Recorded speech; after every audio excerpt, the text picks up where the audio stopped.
en esta hora nos acercamos a ti, sabiendo que tú eres real, sabiendo que tú existes y que eres poderoso, como entonamos en este canto. Señor, queremos rogarte en esta hora que seas tú, por medio de tu Espíritu Santo, que nos guíe en el estudio de tu palabra, en la exposición de tu palabra también, porque sabemos que el único que puede hacer la transformación en nuestras vidas eres tú, Señor. El hombre por sí mismo está incapacitado, nuestra fuerza de voluntad no es suficiente ante el poder del pecado, pero Señor, tú has vencido el pecado, has vencido la muerte y Señor, en ti también somos vencedores, porque así lo declara tu palabra y lo creemos. Y por eso en esta hora, Señor, te suplicamos que tú nos hables por medio de tu palabra, Señor, y que nuestro corazón esté dispuesto, como dice tu palabra, Señor, a obedecerte, porque sabemos que el obedecer es mejor que los holocaustos, que los sacrificios. El obedecer, Señor, es la mejor manera de honrarte, de agradarte.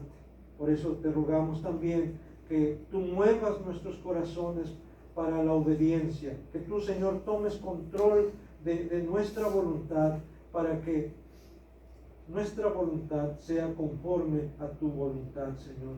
Gracias en el nombre de Jesús. Amén. Amén. Pueden ocupar su lugar, hermanos. Hoy vamos a abrir la palabra del Señor ahí en el libro de Números, capítulo 21. Números, capítulo 21. Y vamos a ver lo que sería la segunda parte de este capítulo. Y después de haber estudiado, después de haber incluso meditado, reflexionado sobre aquel acontecimiento cuando el pueblo de Israel murmuró en contra de Dios y en contra de Moisés, y que Dios envió las serpientes ardientes, y que luego también Dios mismo dio el antídoto, dio la medicina a esa mordedura letal. Y sabemos que todo eso apuntaba hacia nuestro Señor Jesucristo, porque Jesús mismo, hablando de sí, allá en el capítulo 3 de San Juan, Él le dijo a Nicodemo, y también nos está diciendo a nosotros, que así como Moisés levantó la serpiente en el desierto, así era necesario, así fue necesario que el Hijo de Dios, quien es nuestro Señor Jesucristo, fuese levantado, y fue levantado en la cruz, allá en el monte Gólgota. Allá fue levantado para que todo aquel que en Él cree no se pierda, sino que tenga vida eterna, sino que tiene vida eterna. Todo aquel que cree en el Hijo. El que cree en el Hijo, dice, ya tiene la vida, pero el que no quiere creer en el Hijo, el que rehúsa creer en el Hijo, no verá la vida, sino que la ira de Dios está sobre él a causa de su propio pecado. Después de eso, hermanos, vamos a ver del versículo 10 al versículo 20 cómo Israel ya está, ¿verdad? Como diríamos, a la puerta, al umbral de lo que es la tierra prometida. Y por eso es importante los detalles, como vamos a ver los nombres, los lugares, son importantes porque nos están dando un mensaje. Dios está dando un mensaje a través de estos nombres, a través de estos lugares. Voy a leer entonces Números capítulo 21 del versículo 10 al 20. Dice así: Después partieron los hijos de Israel y acamparon en Obot, y partiendo de Obot acamparon en Ije-Abarim, en el desierto que está enfrente de Moab, al nacimiento del sol.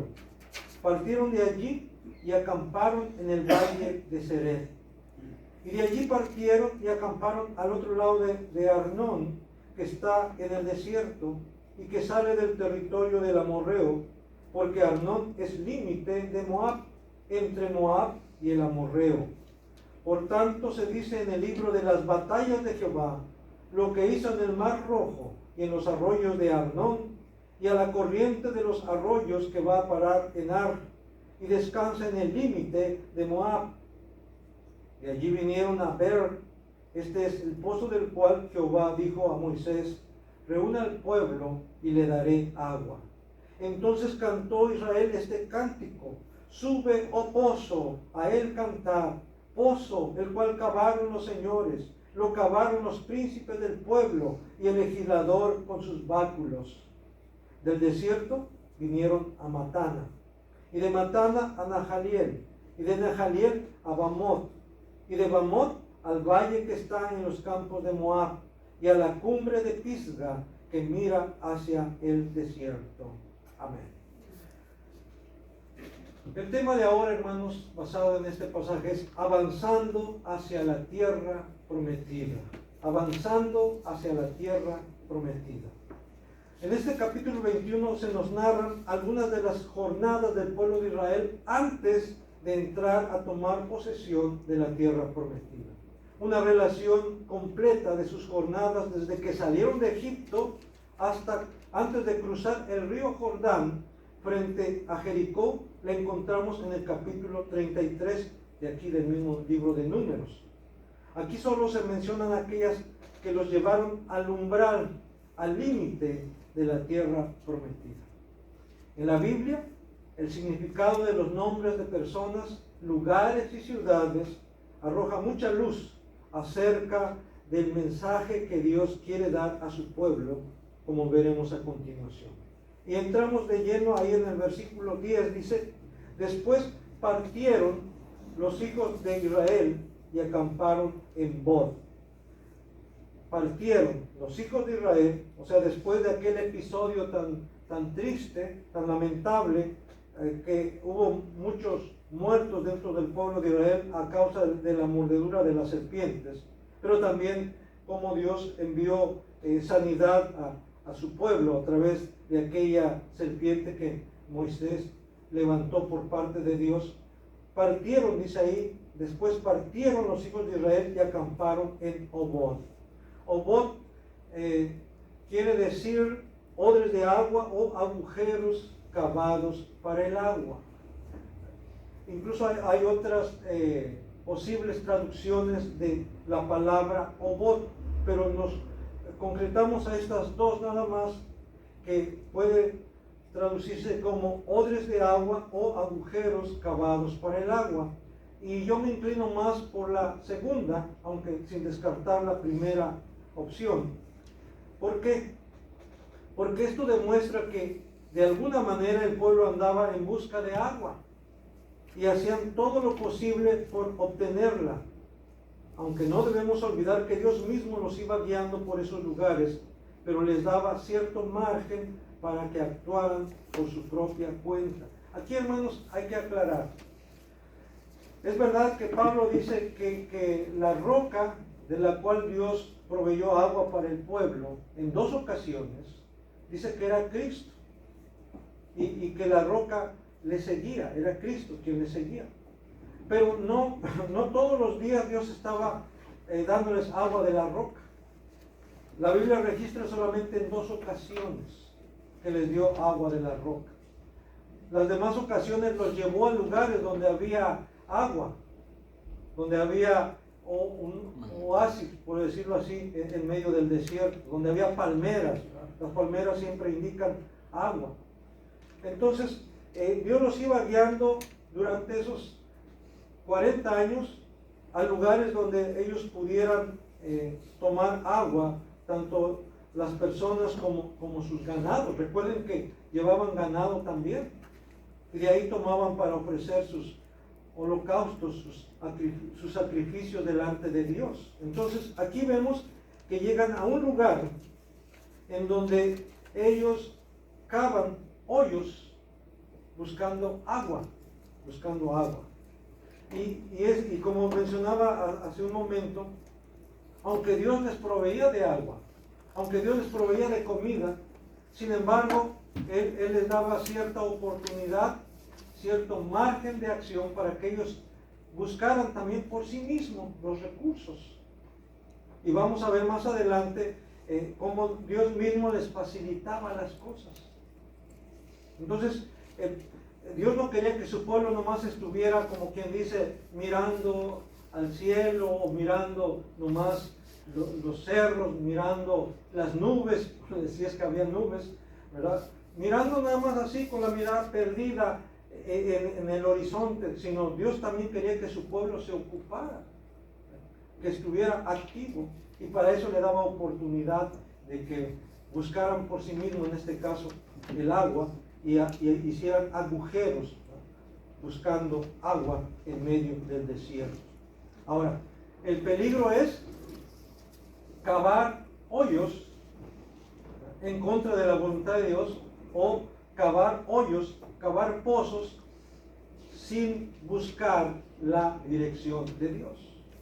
Como a través de Jeremías le reclama a su pueblo que ellos se cavaron, dejaron la fuente de agua viva y cavaron cisternas, se hicieron cisternas rotas. Eso es lo que Dios reprueba, que dejemos a Dios por hacer nuestra propia voluntad, que dejemos la voluntad de Dios por hacer la voluntad de Dios, que dejemos de buscar lo que honra a Dios, lo que agrada a Dios, por buscar nuestros propios intereses. Eso es cavarnos cisternas rotas o hacernos hoyos en busca de agua que Dios no va a proveer, porque si no es su voluntad, nunca vamos a encontrar agua, nunca vamos a lograr nuestra meta, nuestro propósito, si estamos yendo en contra de la voluntad de Dios. Pero si pedimos la dirección de Dios, Él nos va a guiar.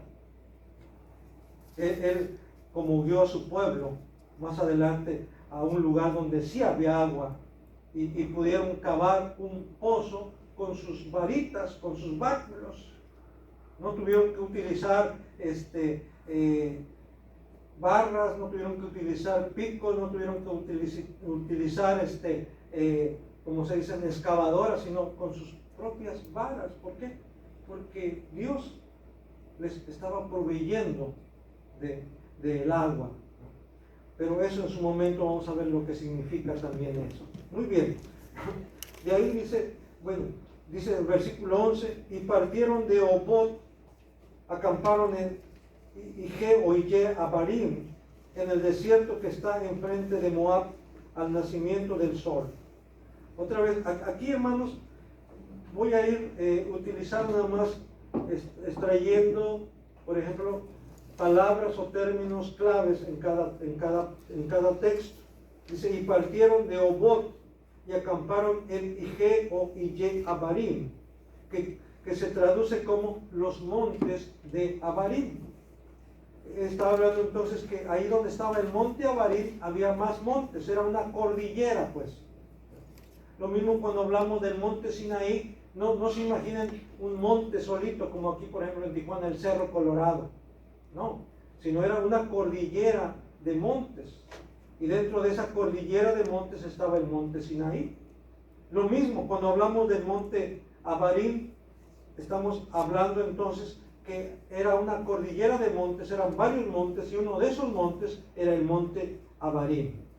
Entonces, dice ahí que partieron de Obot, acamparon en Ije Abarim, que quiere decir los montes de Abarim. Y Abarim quiere decir cruzar, pasar, trascender. Y es precisamente en esos montes donde se encontraba el monte Nebo, desde donde Moisés pudo contemplar la tierra prometida antes de morir, según Éxodo 34:1. Sí, ahí, ¿verdad?, Dios le llevó a Moisés a ese monte, porque desde ahí, ese monte, el monte Abarim, estaba al lado noreste del Mar Muerto, ya cruzando, como vamos a ver, un río que dividía lo que sería la tierra de los amorreos y la tierra, en este caso, como de Moab, como vamos a ver también. Entonces, desde ahí, y no solamente parece que solamente Moisés, sino también el pueblo, parte del pueblo, pudo ver desde ese monte la tierra prometida. Entonces, Abarim quiere decir cruzar, pasar, trascender. ¿Y por qué no decirlo, verdad? Desde ahí Moisés trascendió, desde el monte Nebo o desde el monte Abarim, desde ahí Moisés trascendió a la eternidad. Su cuerpo quedó ahí, fue sepultado ahí, dice la Biblia. Más adelante lo vamos a ver. Pero su espíritu trascendió a la eternidad desde ese lugar. En esta cordillera, dice, como dijimos, se encuentra el monte Nebo, y ahí Dios le permitió a Moisés contemplar la tierra prometida. Y aquí, antes de seguir adelante, si se dan cuenta, dice en cada versículo, versículo 10, y después partieron los hijos de Israel, versículo 11, y partieron de Obot, y luego en el versículo 11, y partieron de allí. Esa palabra partir, en el hebreo la palabra es Naasá, y esa palabra da la idea de arrancar. O sea, en nuestra traducción dice, y partieron, así como ya se quitaron de ahí, se fueron. Pero recuerden, hermanos, que en cada lugar el pueblo tenía que acampar. Y acampar es poner su tienda, porque estaban viajando en tiendas. En el mismo tabernáculo donde Dios se manifestaba era una tienda, porque es lo que es era una tienda grande, pues. Pero las demás eran tiendas también donde habitaban temporalmente, donde acampaban los del pueblo de Israel. Y por lo tanto, a donde llegaban, que Dios se detenía y ellos se detenían, ellos plantaban su tienda. Y ahí podían durar meses o hasta años en un lugar, o a lo mejor nada más semanas, y tenían que partir nuevamente. Entonces, Dios está, la palabra aquí, Naasá, que se traduce como partieron, en hebreo da la idea de arrancar las estacas de la tienda y llevarla. La idea es de no aferrarse, de no quedarse en ese lugar, de no echar raíces profundas en ese lugar, o diríamos en este mundo, aplicándola ya a la vida del pueblo de Dios actual, a la iglesia, a los creyentes. Hermanos, no tenemos que aferrarnos a este mundo. Estamos de paso nada más. Somos peregrinos en este mundo. Nuestra morada está en los cielos. Esto es temporal. No solamente este cuerpo es temporal, sino su casa es temporal. No es para quedarse aquí.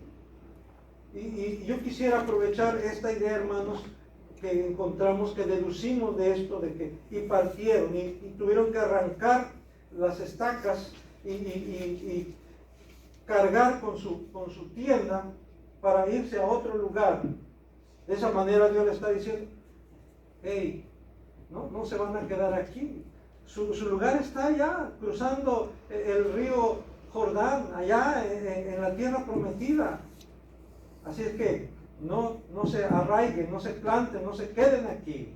Tengan la idea, la mentalidad que aquí nomás están de paso, porque su destino está allá. Amén. Y eso es también lo que Dios nos está diciendo a su pueblo ahora.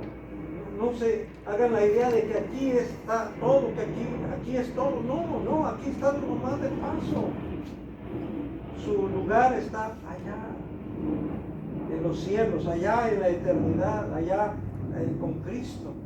Y aquí pongo unos pasajes que nos ayudan para que entendamos la voluntad de Dios con respecto a nuestra permanencia aquí, temporal aquí en la tierra. En Mateo capítulo 6, versículo 19 y 20, dice así nuestro Señor Jesucristo en Mateo 6, versículo 19 y 20. No os hagáis tesoros en la tierra, donde la polilla y el orín corrompen, y donde ladrones minan y hurtan, sino haceos tesoros en el cielo, donde ni la polilla ni el orín corrompen, y donde ladrones no minan ni hurtan. Y el versículo 21 dice, porque donde esté vuestro tesoro, allí estará también vuestro corazón.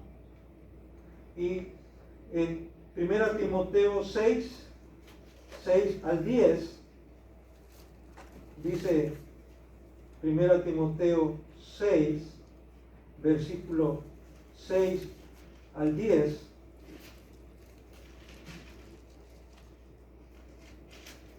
pero gran ganancia es la piedad, acompañada de contentamiento. Porque nada hemos traído a este mundo, y sin duda nada podremos sacar. Así que, teniendo sustento y abrigo, estemos contentos con esto. Porque los que quieren enriquecerse caen en tentación y lazo y en muchas codicias necias y dañosas que hunden a los hombres en destrucción y perdición.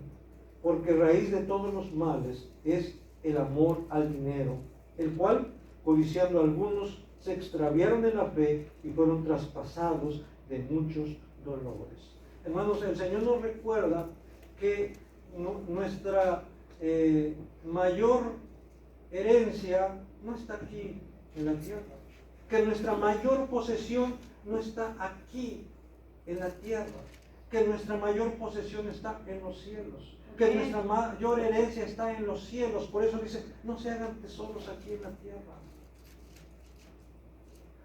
No se hagan codiciosos de cosas materiales. El Señor también en otra parte dijo, busquen primeramente, Mateo 6:33, mas buscad primeramente, ¿qué dice? El reino de Dios y su justicia, y lo demás vendrá por añadidura. Y ahí Juan en el capítulo 2, versículo 15 al 17 dice, no améis al mundo, ¿qué? Ni las cosas que están en el mundo. ¿Por qué? Porque el mundo pasa y sus deseos, dice. Pablo le dice a Timoteo, nada trajimos a este mundo, o sea, cuando nacimos desnudos, dice, y sin duda, nada nos vamos a llevar. De verdad, nada nos vamos a llevar. Ni siquiera la ropa con que nos vistan. Cuando alguien muere, ¿verdad? Tratan de vestirlo lo mejor que se puede, ¿verdad? Si es hombre, hasta con su trajecito, ¿verdad? Y bien maquilladito. Si es mujer, con su buen vestido, ¿verdad? Bien maquillada, a lo mejor hasta con sus alhajas, ¿verdad? Aunque luego mejor se las quitan porque si no luego se las roban allá, ¿verdad? Pero tratan pues no se van a llevar ese vestido, no se van a llevar ese traje. ¿Por qué? Porque ahí se va a quedar, se va a deshacer. Entonces nada hemos traído y nada nos vamos a llevar. Y entonces, ¿por qué nos afanamos tanto por las cosas materiales? Esa era la idea que Dios le estaba diciendo ya a su pueblo desde el Antiguo Testamento. No se queden, no se aferren, no se planten. Aquí están de paso. Su lugar, su destino está en la tierra prometida. Y lo mismo para nosotros, hermanos. Nuestro destino, nuestro lugar está en el reino de los cielos, está en la eternidad, está en la presencia de nuestro Señor Jesucristo. Amén. En el desierto dice que está enfrente de Moab al nacimiento del sol. Aquí debemos hacer notar que en este pasaje aparece repetidamente algunos términos como partir, que ya vimos, ¿verdad? Acampar también, límite y desierto, lo cual tiene un propósito que iremos descubriendo poco a poco. Y ahora vamos otra vez volviendo a Números capítulo 21, ahí en el versículo 1 de Números 21, perdón, versículo 11, Mateo 21, 11, Números 21, 11, dice, y partieron de Obot, acamparon en Ijeabarim, en el desierto que está enfrente de Moab, al nacimiento del sol. Entonces, dice ahí, en el desierto que está enfrente de Moab, al nacimiento del sol. Dice, Midbar, Midbar es la palabra que se traduce en nuestra Biblia como desierto. Midbar, que se define como un lugar vacío y desolado, zona abierta de tierra escasamente poblada y de clima generalmente seco. El desierto es árido en contraste con las tierras pobladas y fértiles. El desierto, Midbar, representa muerte, mientras que la tierra prometida representa vida. En el desierto, y al amanecer, esta es otra traducción también que se vale, en lugar de donde dice al nacimiento del sol, también se puede traducir como hacia el amanecer, o sea, está hablando de el oriente, donde sale el sol, donde nace el sol, por decirlo así, ¿no? Al poniente. Y recuerden, ellos estaban del lado oriente, del lado oriente del río, perdón, del Mar Muerto, también por supuesto más adelante del río Jordán al oriente, hacia donde nace el sol. Y aquí es interesante, hermanos, donde dice la traducción hacia el amanecer. Y yo entiendo, ¿no?, que cuando menciona esto Moisés, inspirado por Dios, también tiene un propósito. En la Biblia, hermanos, no hay una sola parte de la Biblia que esté de más, que no tenga un propósito, que no tenga un mensaje primeramente para el pueblo de Israel y también para nosotros. En el desierto hacia el amanecer. Para Israel, la noche de su peregrinaje en el desierto estaba terminando. Se acercaba el amanecer de un nuevo día, de una nueva vida. El desierto fue y sigue siendo el lugar de depuración, de formación y de preparación para el pueblo de Dios. Ya hemos hablado de esto, hermanos, en mensajes anteriores, cómo el desierto Dios lo utiliza para formar a su pueblo, cómo aún Dios utiliza el desierto para manifestar su poder en medio del desierto y bendecir a su pueblo. O sea, no hay lugar tan terrible, para el creyente no puede haber un lugar tan terrible en donde no se manifieste la presencia de Dios, el poder de Dios, la misericordia de Dios. Okay. Para los que no creen en Dios, el desierto es algo terrible, insoportable, indescriptible. Pero para el creyente, hermanos, cualquier desierto, por más terrible que sea o parezca, debe saber que Dios está con él. Porque Él ha dicho, no te dejaré ni te desampararé.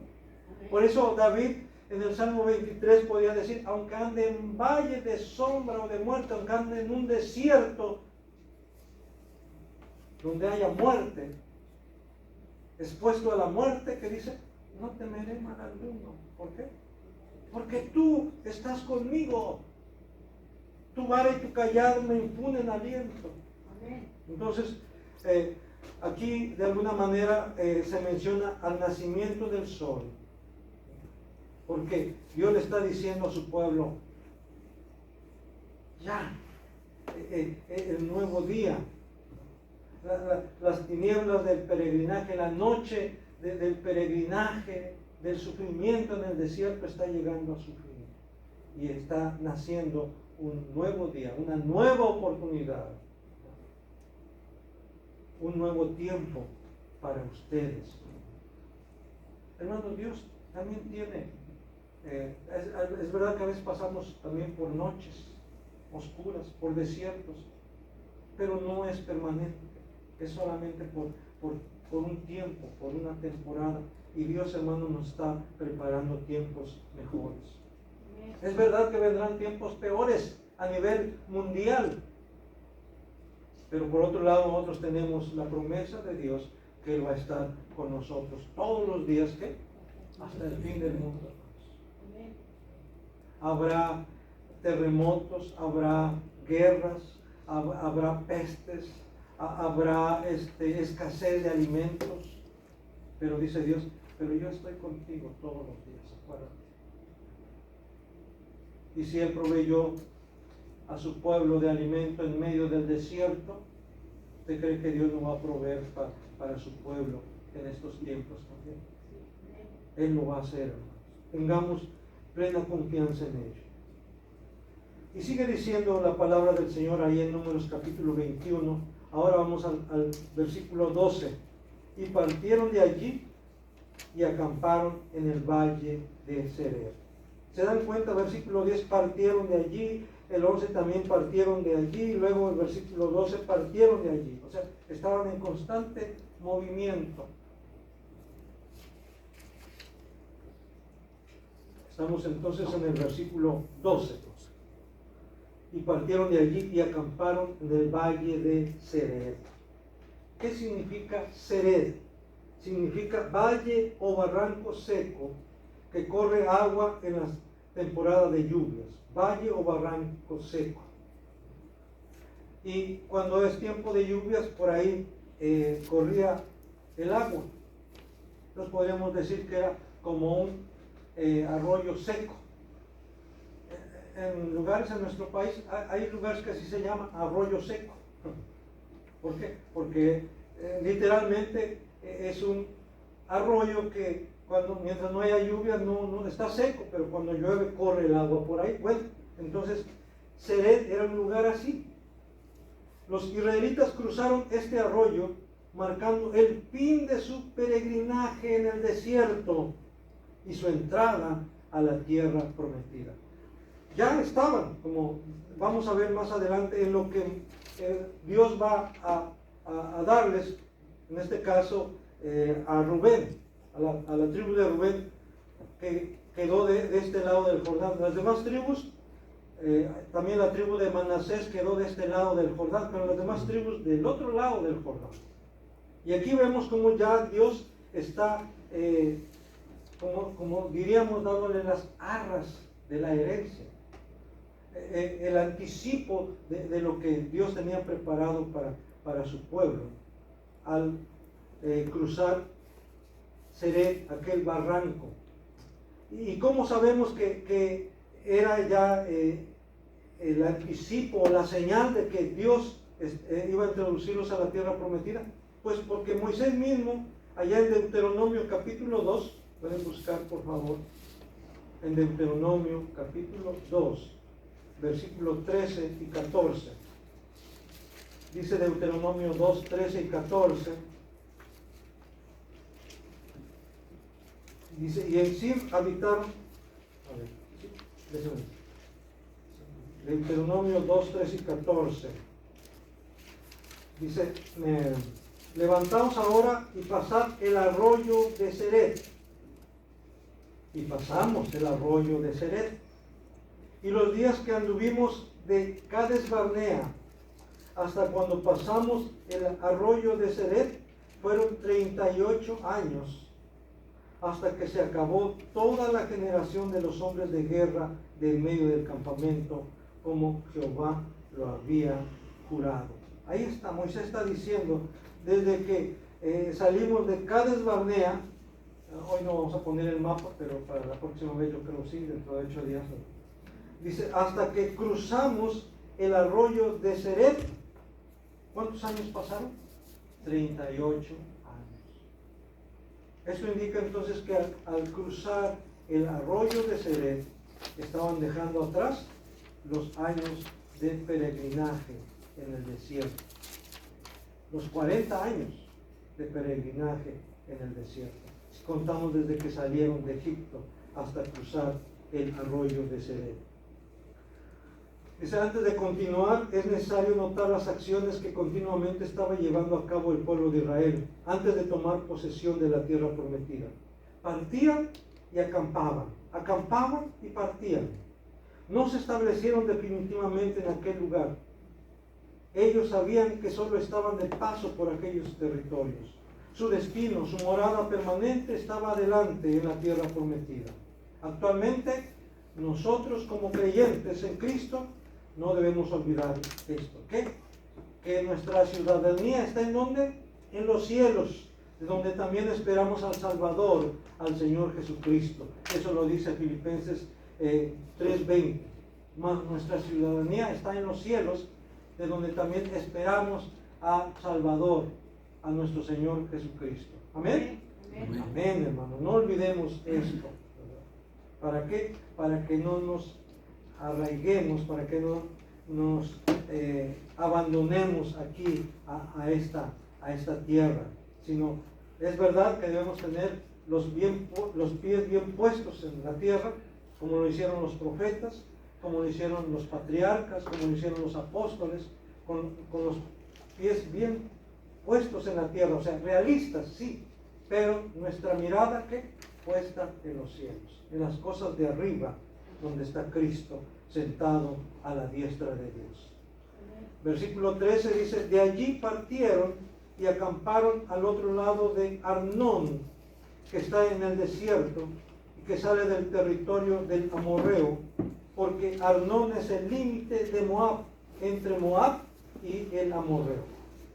Israel se movía progresivamente hacia el norte, ya no había que retroceder, ya no había que dar vueltas, que estuvieron retrocediendo y dando vueltas durante 40 años, ya no más.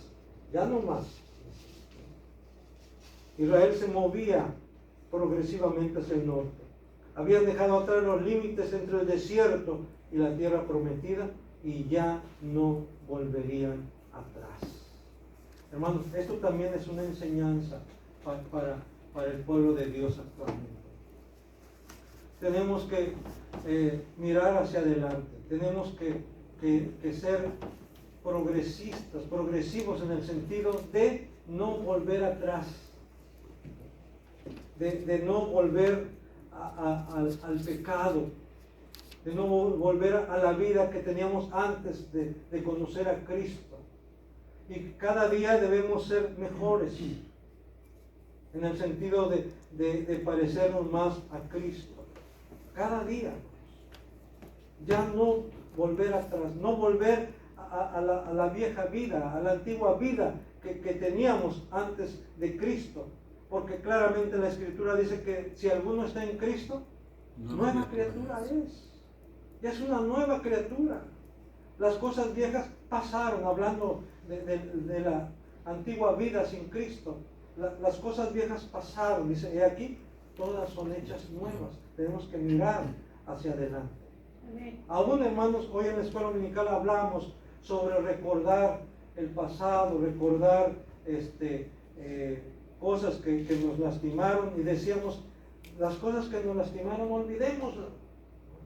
Si a veces las recordamos todavía, pero que ya no nos lastimen, que ya no nos causen dolor, eso será evidencia de que hemos superado esa etapa de nuestra vida. Y ahora, las cosas buenas, positivas, esas sí hay que recordarlas, para darle gracias a Dios por ellas, ser agradecidos con Dios y también con las personas. Sí, las cosas buenas hay que recordarlas, hay que tenerlas presentes, pero las negativas, las malas, olvidémoslas. Y también, como la Escritura dice, ahora debemos extendernos hacia adelante, hacia lo que está adelante. Como dice el autor a los Hebreos en el capítulo 12, puesto los ojos en Jesús, el autor y consumador de la fe, despojémonos de todo peso, dice, y del pecado que nos asedia, y corramos con paciencia la carrera que tenemos por delante. Amén. Puesto los ojos en Jesús, el autor y consumador de la fe. Y como alguien decía por ahí, ¿verdad? Volver atrás ni para impulsarse. O también como se dice, ¿verdad? Que la vida debe ser como el parabrisas, ¿verdad? Tenemos todo el panorama por delante y el espejo retrovisor nomás será para ver hacia atrás de vez en cuando. El espejo retrovisor es algo pequeñito que a veces es necesario ver para ver hacia atrás, pero de vez en cuando nada más. Pero ahora nuestro destino, nuestra visión debe estar centrada ¿qué? Hacia adelante, hacia adelante. Dios nos abre un panorama amplio para que primeramente le glorifiquemos y también para que nos desarrollemos como personas, ¿por qué no decirlo?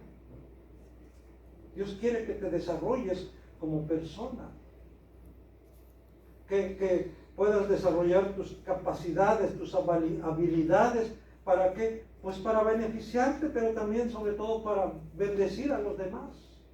Amén. Por eso a través de Pedro dice, cada uno ponga al servicio de los demás los dones que ha recibido. Según el don que ha recibido, póngalo al servicio de los demás. O sea, bendiga a los demás, beneficia a los demás a través de esos dones que Dios le ha dado. Glorifica a Dios por medio de esos dones que Él mismo le ha dado. El Arnón tenía un cañón profundo que servía efectivamente como límite norte de Moab. El río Arnón marcaría el límite sur del territorio asignado a la tribu de Rubén. Para eso usted puede confrontar Deuteronomio, confrontar quiere decir consultar o ver o comparar Deuteronomio 3, 8 y 16 y Josué 13, 16. Arnón era el límite bien marcado. Y podemos decir, hermanos, como vemos que ahí aparece mucho el término límite. Hay límites. Dios ha puesto límites, aún físicos, pero también espirituales.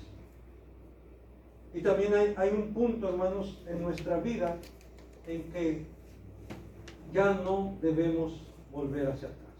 Es triste, hermanos, que muchos que han militado dentro del Evangelio, dentro de la iglesia, han vuelto atrás. Ya no se reúnen, ya no se congregan. Y a veces están tan amargados que a veces hasta hablan mal de la iglesia. Y esto es triste, ¿por qué? Porque los más perjudicados son ellos. El Señor Jesucristo dijo que ninguno que poniendo la mano sobre el arado mira hacia atrás es digno de mí, dice el Señor. Ninguno que poniendo la mano sobre el arado y mira hacia atrás, vuelve hacia atrás, es apto para el reino de los cielos. Esto quiere decir que si hemos puesto la mano sobre el arado, tenemos que mantenernos firmes. El otro día yo hablaba algo sobre esto de arar la tierra. Yo nunca lo hice, pero yo sí he visto personas como han arado la tierra y me han comentado cómo lo hacen. Y dicen, a lo lejos fijamos un punto. Y entonces cuando vamos arando, nosotros vamos guiando la yunta, vamos guiando el arado, y nosotros vamos mirando aquel punto de referencia. Y es así como hacen los surcocheros. Porque han puesto un punto de referencia. Y su mirada está puesta en ese punto. Y por eso ellos pueden trazar el surco recto. Eso nos indica entonces lo que el Señor Jesús nos está diciendo. Que Él quiere ser ese punto de referencia. Y que nuestra mirada esté puesta siempre en Él. ¿Para qué? Para que no nos desviemos ni a la derecha ni a la izquierda. Hasta que lleguemos a Él, hasta que lleguemos a nuestro destino. ¿Por qué? Porque nuestro destino, porque nuestra vida, dice la Escritura, que está escondida en Él. ¿Qué quiere decir esto, escondida? Quiere decir guardada en Él, protegida en Él. Entonces, por eso no debemos quitar nuestra mirada de Cristo. No debemos apartarnos. Va a haber muchos distractores. Sí, muchas voces que te van a decir, ya no pasa nada si dejas de ir a la iglesia. No pasa nada si no lees tu Biblia, no pasa nada si no oras, no pasa nada si no te reúnes. Es más, hasta te va a ir mejor, porque nomás vas a perder el tiempo allá. Puedes ocupar en otras cosas más agradables, más divertidas. ¿Para qué te vas a ir a aburrir, a sentar ahí? Sí, hay voces que nos quieren distraer y algunos lo logran, tristemente lo logran, pero el Señor dice que si hemos puesto la mano sobre el arado tenemos que seguir hacia adelante.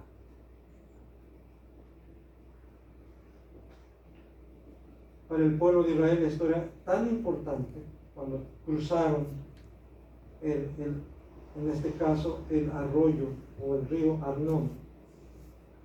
Era tan importante, tan trascendente, que lo compara con el cruce del Mar Rojo. Todavía no presenciaban el cruce milagroso del río Jordán, eso viene más adelante, pero para ellos ya cruzar el río Arnón era lo máximo. ¿Por qué? Porque estaban dejando atrás ya definitivamente el desierto, ya no iban a volver hacia atrás, ya no iban a retroceder más. Ahora su destino era la tierra prometida, tenían que seguir hacia adelante, lo cual dice se pone de manifiesto al citar el libro de las batallas de Jehová. Aquí viene ese extracto, no sabemos porque no ha llegado hasta nuestro tiempo ese libro de las batallas de Jehová. ¿Quién lo escribió? No sabemos. Algunos consideran que pudo haber sido Moisés mismo, pero no llegó hasta nosotros más que este extracto registrado aquí en Números capítulo 21, versículo 14 y 15. Dice: por tanto se dice en los libros de las batallas de Jehová lo que hizo en el Mar Rojo y en los arroyos de Arnón y a la corriente de los arroyos que va a parar en Ar y descansa en el límite de Moab. Para ellos, hermanos, este acontecimiento, este cruzar el río Arnón era como cuando cruzaron el Mar Rojo. El Mar Rojo, sabemos que lo que pasó fue el cortar definitivamente con Egipto, porque ahí fueron sepultados el faraón y su ejército, como Dios hizo pasar a su pueblo en seco en medio de aquel Mar Rojo. Por eso ellos comparan esa experiencia. Y eso también, hermano, nos enseña cosas que Dios a veces te ha hecho pasar, ¿verdad?, por situaciones que parece que nunca ibas a superar, problemas que parece que nunca ibas a resolver, y sin embargo Dios te ha ayudado para salir adelante, te ha abierto camino en medio del desierto, te ha abierto camino en medio del mar. Y así Dios va a permitir, ¿verdad?, que te enfrentes a situaciones para que le busques, para que dependas de Él, para que veas su poder. Y sigue diciéndonos en el capítulo 21 de Números, versículo 16: y de allí vinieron a Beer. Ese es el pozo del cual Jehová dijo a Moisés: reúne al pueblo y les daré agua. Para los que hablan inglés dirán: oh, un pozo de cerveza. Pero nada que ver con cerveza. ¿Por qué? Porque dice que Beer, en este caso, dice: Dios provee de agua a su pueblo aún en medio del desierto. Aunque en esta ocasión, a diferencia cuando dio agua de la peña, los principales del pueblo tuvieron que cavar un pozo con sus varas o báculos, lo cual indicaba lo superficial que estaban las aguas, porque era Dios quien estaba proveyendo. Vinieron a Beer. Este es el pozo del cual Jehová dijo a Moisés: reúne al pueblo y les daré agua. Ahí todavía no había un pozo. Entonces la idea no es que lo llevó a un pozo que ya estaba hecho. No, los llevó a un lugar en donde Dios iba a proveerles de agua y donde Dios estaba ordenándole por medio de Moisés que le dijera a los principales del pueblo de Israel que con sus varas, con sus báculos, así como la vara de Aarón, así como la vara de Moisés, que con sus varas empezaran a escarbar para hacer aquel pozo. Y así lo hicieron. ¿Y qué pasó? Encontraron agua. ¿Por qué? Porque Dios les proveyó del agua, porque Dios les dijo, yo reúno al pueblo y les voy a dar agua. Y entonces, hermanos, cuando cavaron y encontraron agua, ¿qué hizo el pueblo? Entonó un cántico, dice el versículo 17 y 18. Entonces cantó Israel este cántico: sube, oh pozo, a él cantad, pozo el cual cavaron los señores, lo cavaron los príncipes del pueblo y el legislador con sus báculos. Entonces se imaginan, hermanos, que el milagro, era un milagro aquello, que cavando con varas hicieran un pozo y encontraran agua. Allá en Guerrero, antes recuerdo que la gente hacía sus pozos y tenían que escarbar a veces hasta 12 o 15 metros y no encontraban agua. A veces encontraban poquita agua. Hay lugares en donde tienen que contratar pues un vehículo que tiene ahí un taladro gigante, ¿verdad? Para cavar pozos a 40, 50 metros para encontrar agua. Y a veces sí encuentran y a veces no. Pero cavar hasta 40, 50 metros de profundidad para encontrar agua.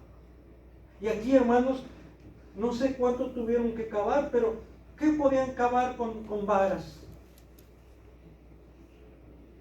Y sin embargo, encontraron agua. ¿Por qué? Porque Dios les proveyó, como Él había dicho, reúne al pueblo y les daré agua. Y Dios les dio agua. Y en respuesta a eso, hermanos, el pueblo entonó un canto. Y aquí señalamos algo que es muy importante. Hacía 39 años, oigan bien, hacía 39 años que el pueblo de Israel no había cantado. 39 años